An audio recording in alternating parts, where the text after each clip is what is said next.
check with the office. Hello? This is a telephone answering machine. Oh, bother.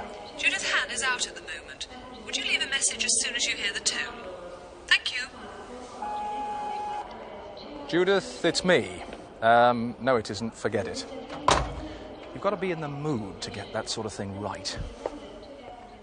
Judith, it's me. No, it isn't. Forget it. Yes, most of us find them exasperating. But for anyone who's away from base a lot, telephone answering machines can be invaluable.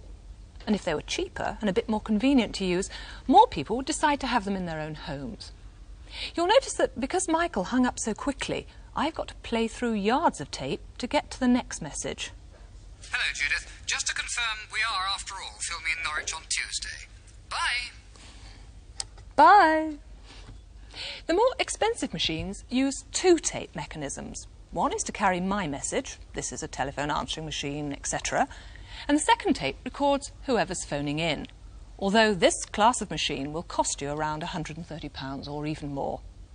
A cheaper method is to use just one tape like this. You record your bit, Judith Han will be back in half an hour or whatever you want to say, at 30-second intervals all along the track. And then the incoming calls slot in to the 30-second pauses on the same track. But it's obviously extremely tedious when you have to record the same message 50 or 60 times. And it's even more tedious when you want to change that message. But it does bring the price down to about £100 in this case. Anything cheaper has got to be a lot simpler. And in fact, simplicity has been the approach of a British company, which decided to build a machine that only answers the phone. This doesn't listen. Now, that may sound ridiculous, but it's possible because this system, surprisingly and conveniently, uses your own tape recorder. It just plugs into the side of the machine, and any tape recorder will do, provided it has a remote stop-start socket. Right, I'll ring up the new machine and see what happens. Now, the electrical voltage on a telephone line is normally 50 volts, and that's shown here on the graph as a straight line. But as soon as I dial my number, once I've done that, and it connects up, that voltage falls. And it falls quite dramatically to 10 volts. And straight away, that tells the cassette on my answering machine to start answering. Judith Han is giving a Tomorrow's World demonstration at the moment. Would you leave your message now, please?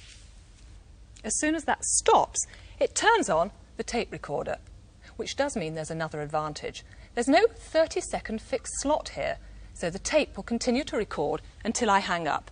A definite benefit when I consider the times that I've been cut off in mid-flow, because it always seems that my messages have to be more than half a minute long.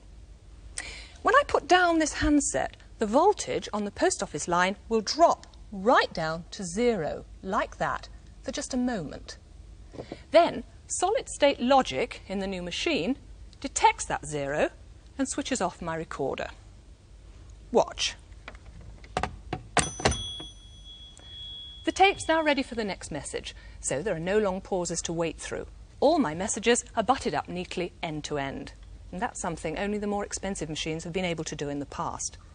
But this new system, which is now waiting for post office approval, only costs £60. Mind you, if you've got to go out and buy a new tape recorder, it'll cost you more. But with a miniature one like this, there is another advantage. You can play back your phone messages conveniently wherever you are, perhaps in a traffic jam on the way home, or while you cook the evening meal, in the bath if that suits you, or in this case tonight, while Michael gets on with the rest of the programme.